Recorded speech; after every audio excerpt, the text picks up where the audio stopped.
Amigos queridos, em nome de Jesus nos reunimos nesta manhã luminosa em nossas vidas para juntos fortalecermos os nossos ideais de aprendermos a servir em nome de Jesus. Estamos lutando conosco mesmo, Senhor, para nos despojarmos da pesada fortaleza das nossas iniquidades e sermos espíritos livres das más paixões, espíritos imperfeitos que se libertam a cada dia de um passado de transgressões infinitas para um porvir de trabalho no bem constante. Eis-nos aqui, Senhor Jesus. Faça-nos instrumentos dignos e úteis, para que em seu nome possamos aprender a servir. Socorre a nossa indigência espiritual e infunde em nossos corações o vigor do bom ânimo. Senhor Jesus, amado Mestre, doces alegrias visitam o nosso coração nesta hora. E felizes e confiantes, iniciamos nesta manhã a reflexão sobre o seu Evangelho, Senhor. Ampara-nos a pequenez e guarda-nos em sua paz, hoje e sempre. E que assim seja, Senhor.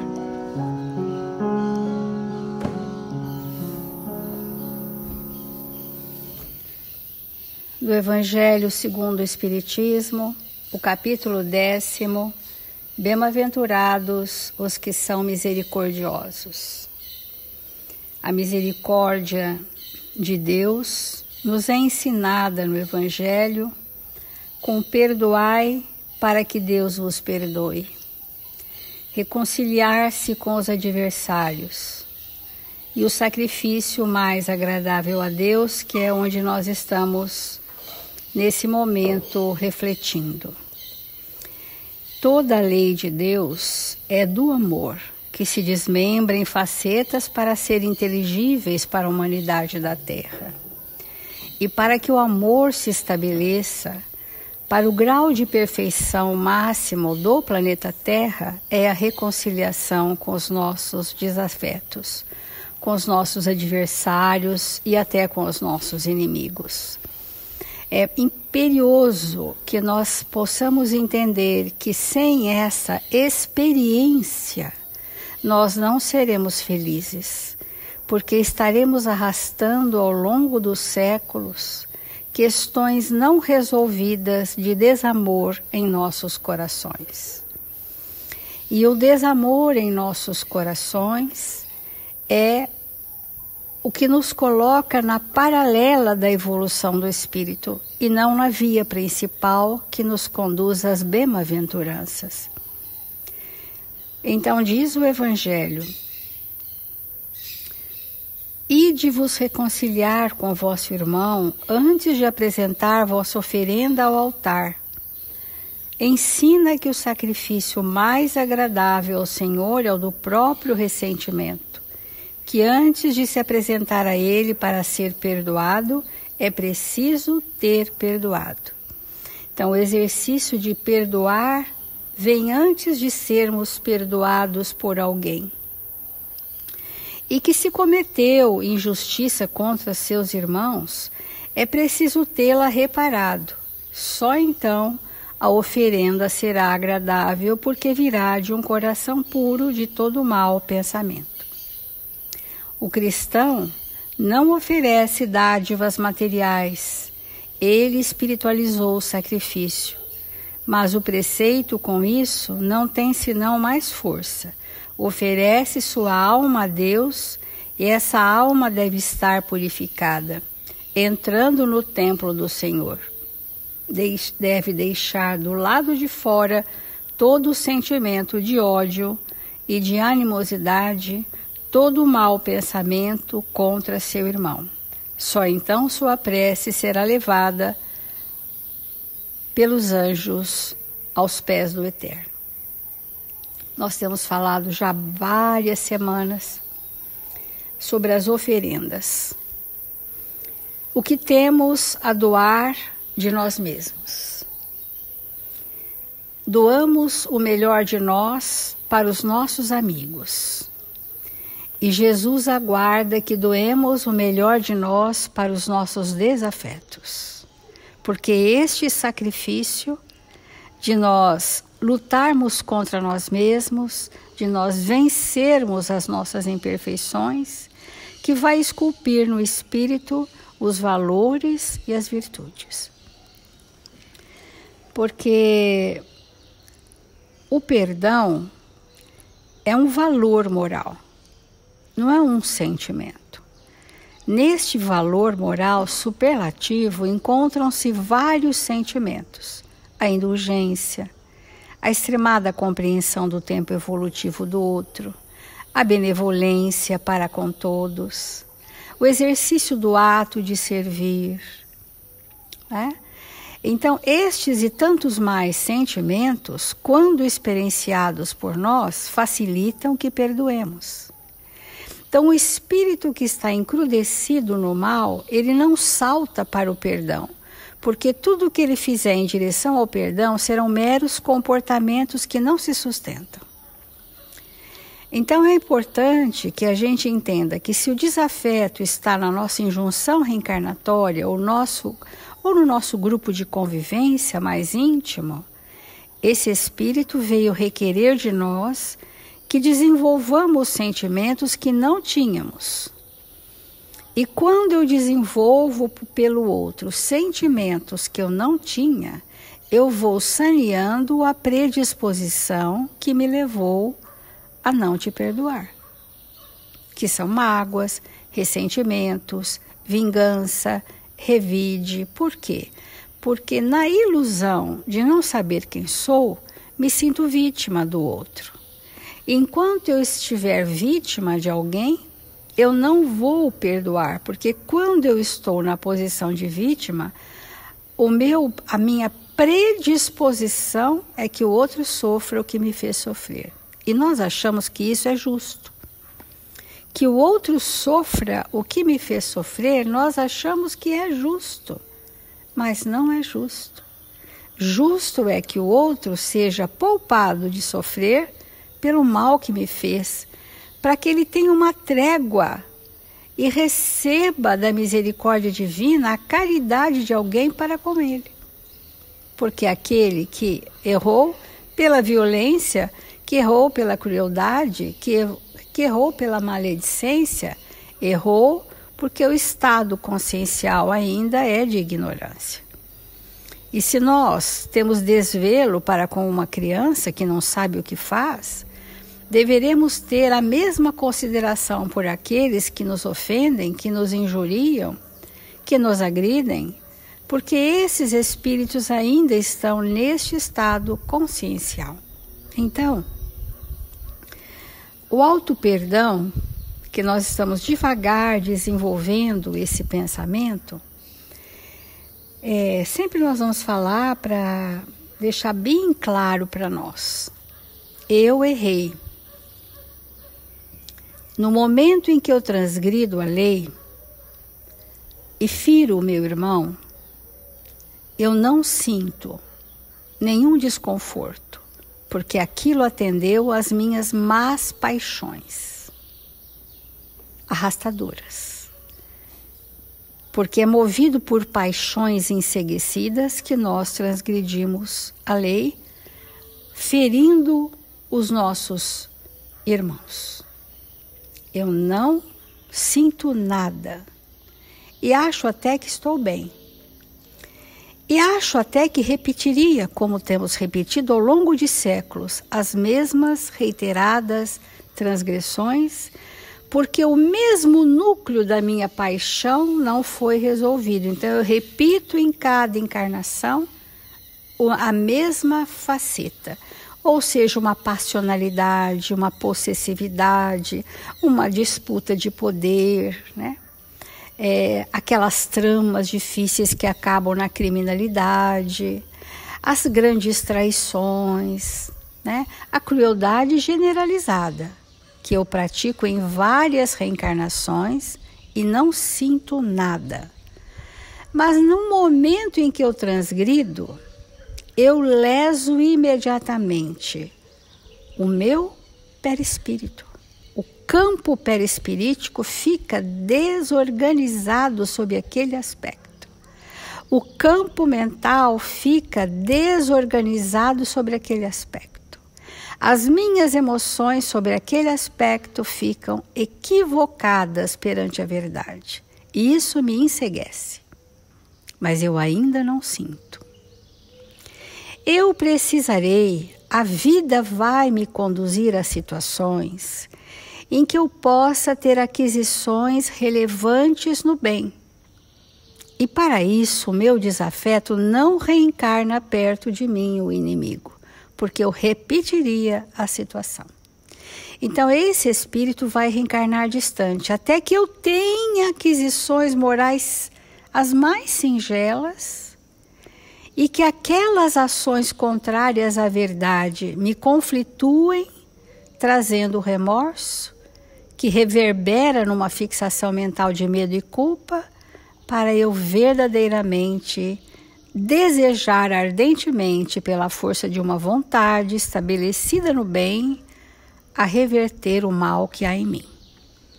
No momento em que eu reverto o mal que há em mim, e reverter esse mal que há em mim, será necessariamente na ação reparadora com aqueles a quem eu fiz o mal, eu realmente me redimo.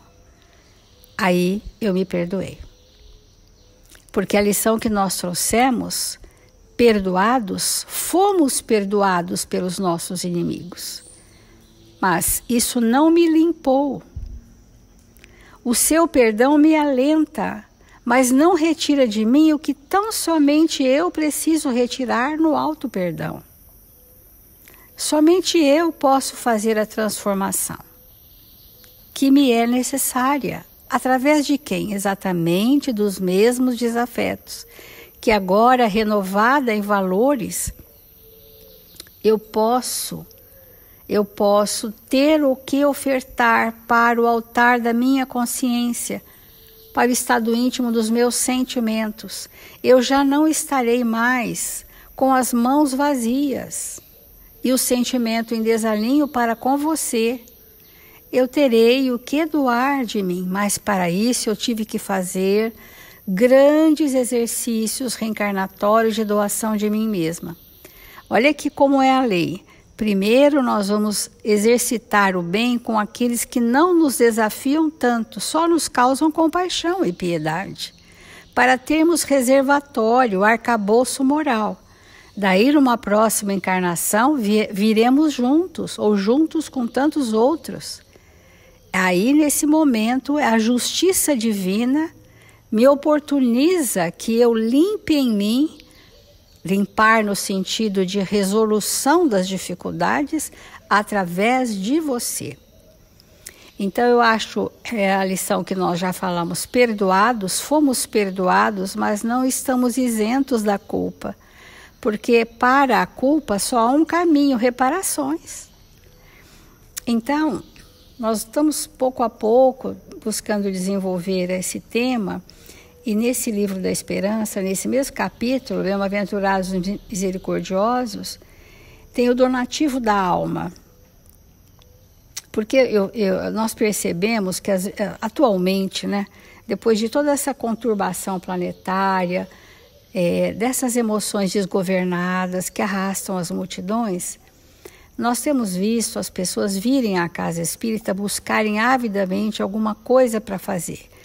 Vamos compreender esses espíritos, estão cheios de culpas do passado, como todos nós, né? Querem alguma coisa para aplacar esse estado.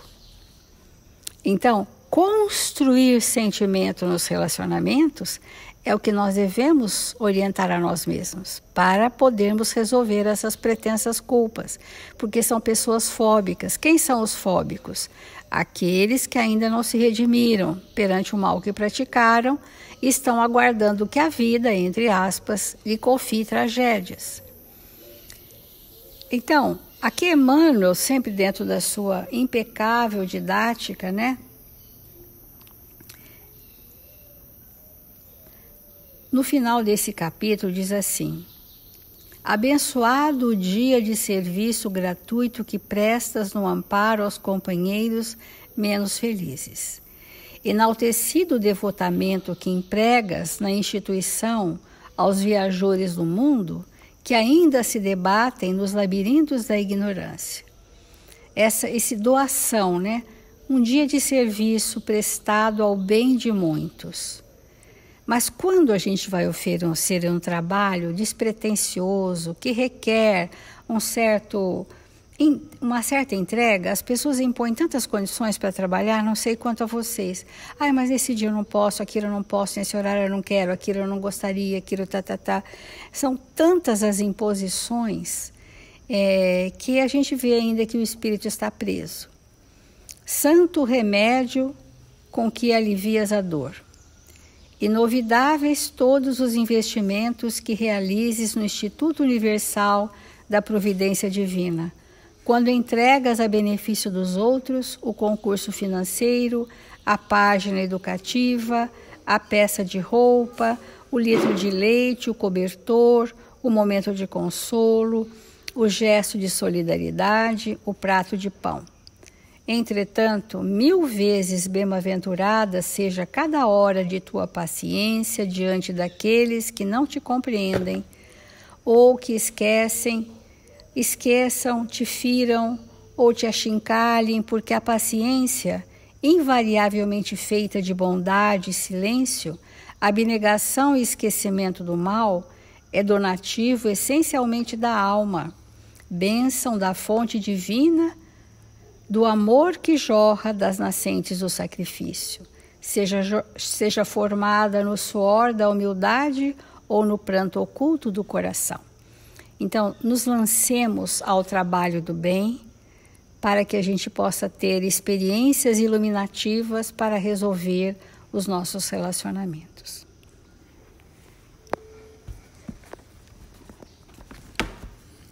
Bom dia, amigos. Esse tema, né, perdão, auto-perdão, realmente ele é essencial e, como a Célia nos esclareceu, de alta complexidade para nossa mais ampla compreensão e, em especial, a aplicação na nossa intimidade, no nosso ser espiritual. Porque há muito as letras nos parecem claras, os raciocínios lógicos, mas nem sempre isso é fácil para nós, para se traduzir em ações concretas, em pensamentos mais lúcidos, que direcionem a nossa existência. E essa lógica inabalável, inatacável do Evangelho precisa ser melhor aproveitada por todos nós. Então, o tema que eu gostaria de tratar um pouquinho hoje é o que a Célia ontem encerrou, nos alertando sobre a importância da recomendação de Jesus do reconciliar-se enquanto estais a caminho de imediato. E para a gente poder, quem sabe, refletir um pouco acerca de um aspecto disso, nós vamos trazer aqui um texto do Emmanuel, mais uma vez, que está no livro chamado Pronto Socorro e tem o título de Imediato. E ele inicia o estudo com a seguinte frase: se alguém te ofendeu, perdoa sem delonga. Ou seja, ele reafirma a orientação de Jesus. se eu me sinto ofendido, movimenta o teu espírito na direção de abrandar ao máximo essa emoção doentia. Porque sentir-se ofendido ou ser ofensor é próprio de espíritos ainda a caminho. Espíritos mais iluminados, né, não têm essa temática como algo relevante, né, mais no seu caminhar. E aí, a partir de reafirmar a orientação de Jesus, ele nos traz a seguinte reflexão: se feriste a outrem, reconsidera o gesto impensado e solicita desculpas de imediato. Ressentimento e remorso são atitudes negativas, gerando azedume e abatimento, suscetíveis de arrasar-nos o máximo de forças. Então, esses dois parágrafos, eles são bem importantes no dia a dia da nossa vida. Porque ele começa o estudo dizendo, se você se sente ofendido, trabalha de imediato para atenuar isso. E em seguida ele fala, se feriste a outrem.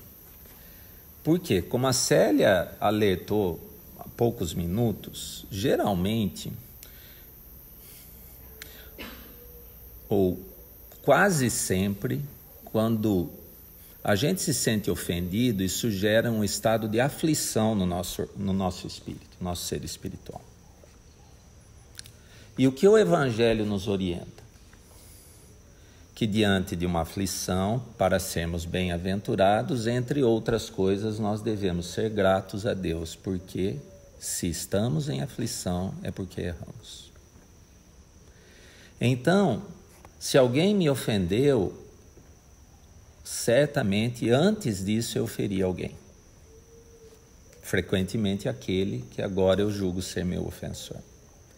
Então há um encadeamento de fatos, de ações, tão lógico que o Evangelho nos apresenta, que solicita dos nossos espíritos mergulhar nessa coisa. E como diria Ana Maria, com força. Porque senão nós vamos ficar na superfície do você falou algo que eu não gostei, eu adentro o campo do quê? Do ressentimento. Porque esse é o hábito milenar viciado dos nossos espíritos. Quando eu me sinto agredido, o primeiro pensamento que me vem é o do ressentimento, a emoção resultante dessa interpretação. Se eu passar a me educar, como o Evangelho nos sugere, que olha, diante de uma palavra, de uma ação, de gestos que me pareçam ofensivos, dado o meu estado ainda de imperfeição, se eu procurar me educar pensando, olha, se isso está me acontecendo, é porque eu ainda me equivoco nos meus pensamentos, nas vibrações, nas ações, nas emoções que saem de mim, e portanto essa aflição é justa, eu não caio no campo do ressentimento. Porque se eu cair no campo do ressentimento, isso vai gerar uma atitude negativa no meu espírito,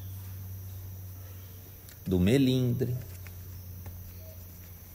talvez da irritação, mesmo da cólera, da mágoa, gerando a necessidade de vingança.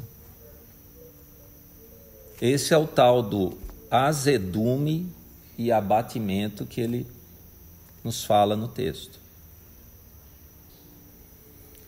E se eu for o agente ofensor, gera em nós culpa e remorso, que também são estados da alma que geram azedume e abatimento.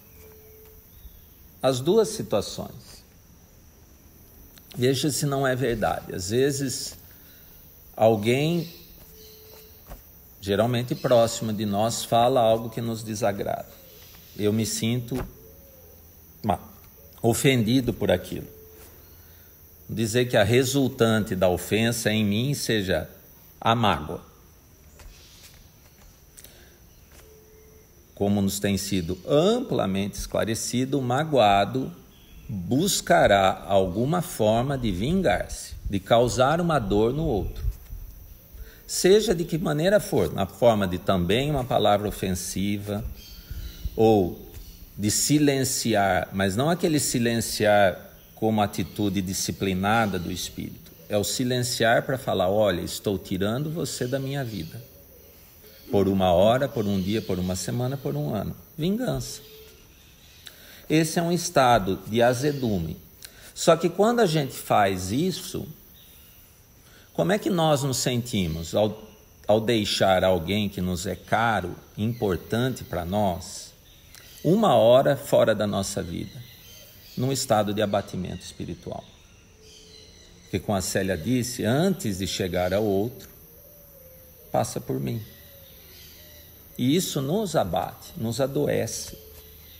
É um desperdício de energia vital, absolutamente desnecessário e sem nenhum proveito para o nosso espírito, a não ser sob o aspecto da lei de ação e reação, que a lei aproveita até os nossos destrambelhos para nos educar. Então, quando o tema de imediato torna-se muito relevante aqui. Por quê? Porque, como o Emmanuel solicita, que sugere, se nós nos ofendemos, o ressentimento nos invade, ou o remorso quando nós somos os ofensores, para evitar que esse estado de azedume, abatimento, nos arrase as forças íntimas, porque esse é o termo que ele usa, o que ele sugere? Que a gente deixe a luz da compreensão nos guiar. E não admitirmos em hipótese alguma o desequilíbrio se instalar na nossa intimidade.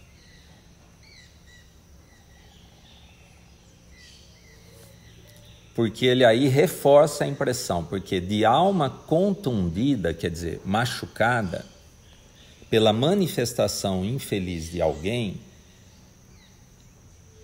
esquece para logo o choque sofrido, quer dizer, olha, abranda, não valoriza a contusão dessa ou daquela pessoa.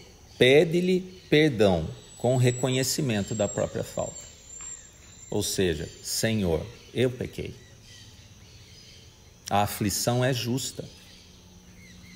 E esse estado, movimento do nosso espírito nessa direção, de não nos vitimizarmos, mas reconhecermos o nosso estado ainda de imperfeição e que muitas vezes, mesmo quando imbuído de boas intenções, às vezes o conteúdo milenar que nós trazemos na nossa intimidade se manifesta vibracionalmente de maneira ofensiva para o outro. A Célia tem falado isso muitas vezes nos últimos dias. E nós, desatentos, não nos questionamos por que será que o outro me interpretou tão equivocadamente, entre aspas, que não foi tão equivocado assim. Porque hoje minha intenção é outra, mas vibracionalmente eu ainda não construí esses valores que eu desejo tanto com o outro. E a construção, ela é um movimento que demanda tempo para se estabelecer. Repetição é a questão dos 1000 passos a mais.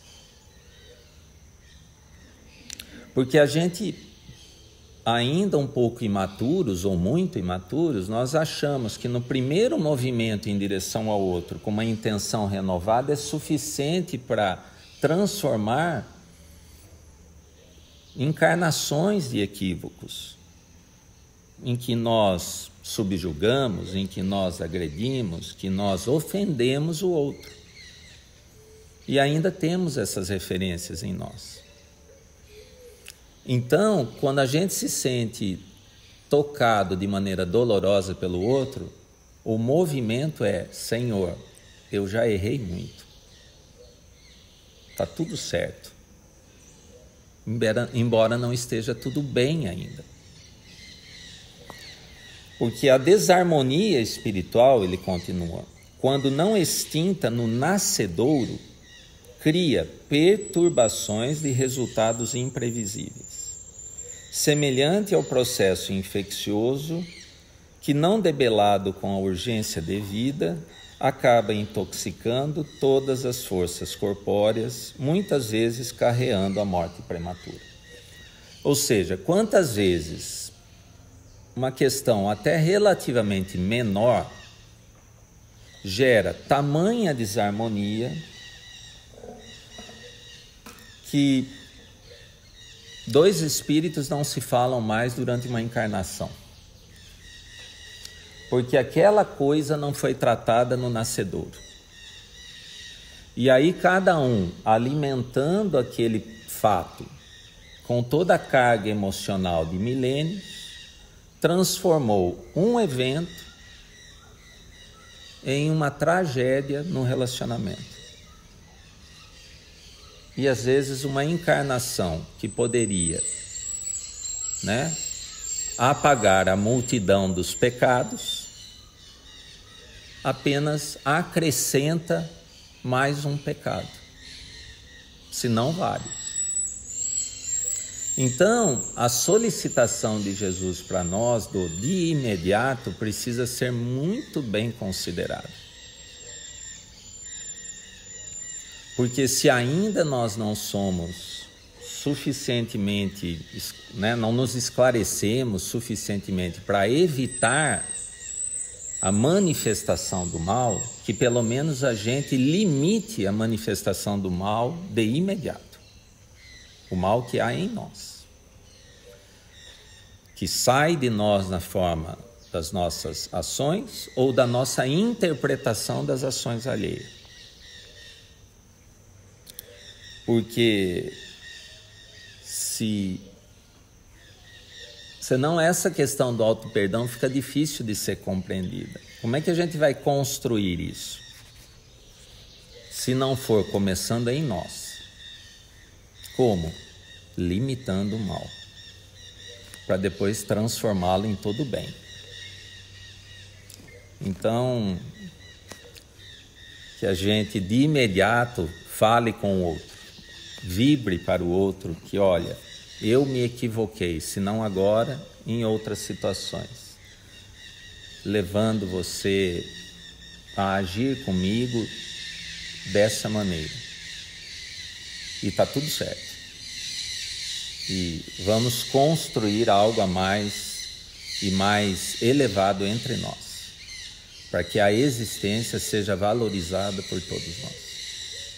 E assim a gente vai se auto-perdoando, porque estamos construindo valores novos e não apenas adiando os reajustes com justificativas. Eu sou assim, ainda não consegui mudar, vai ficar para depois. Isso não é auto-perdão. E essa é uma tarefa urgente na nossa intimidade. Então, esse era o nosso comentário para hoje.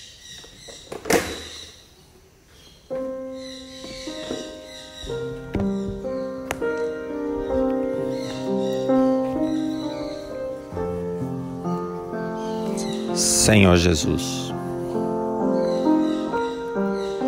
divino amigo de nossas vidas, queremos, Senhor, mais uma vez manifestar, expressar a nossa alegria e gratidão ao Teu Espírito amoroso, que nessas manhãs, em todas as manhãs, tardes e noites, ampara os nossos espíritos, solicitando, estimulando, orientando a cada um de nós, para que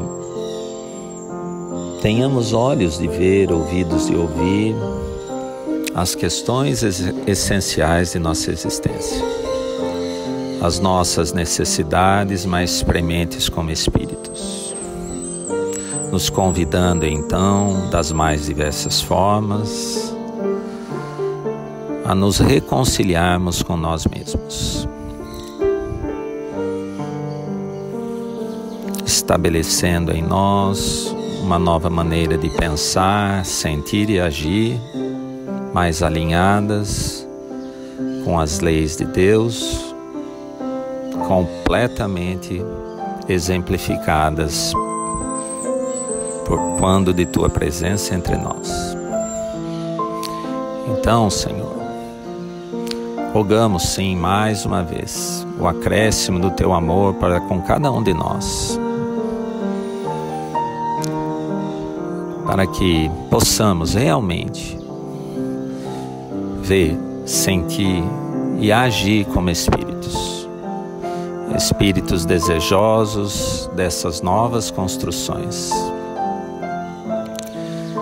que podem e irão nos libertar de nós mesmos, desses grilhões, fardos desnecessários que nós anexamos à nossa intimidade quando desatentos e insensíveis ao amor de nosso Pai.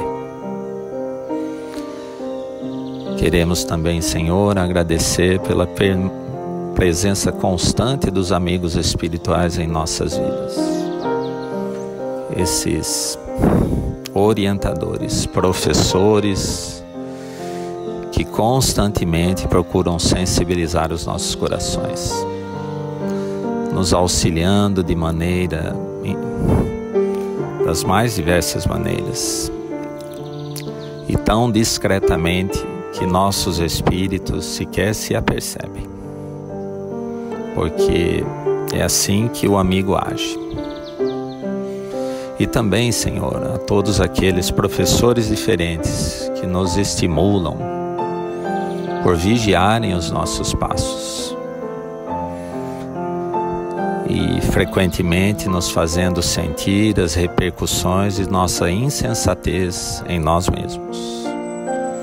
Que eles possam também ser, assim como nós, constantemente auxiliados. E por toda a humanidade, Senhor, solicitamos que atravessa instantes tão especiais, tão dramáticos, que todos nós, Senhor, que residimos em uma única casa, esse planeta Terra, que nós possamos nos irmanar e entender que somente juntos seremos espíritos realizados.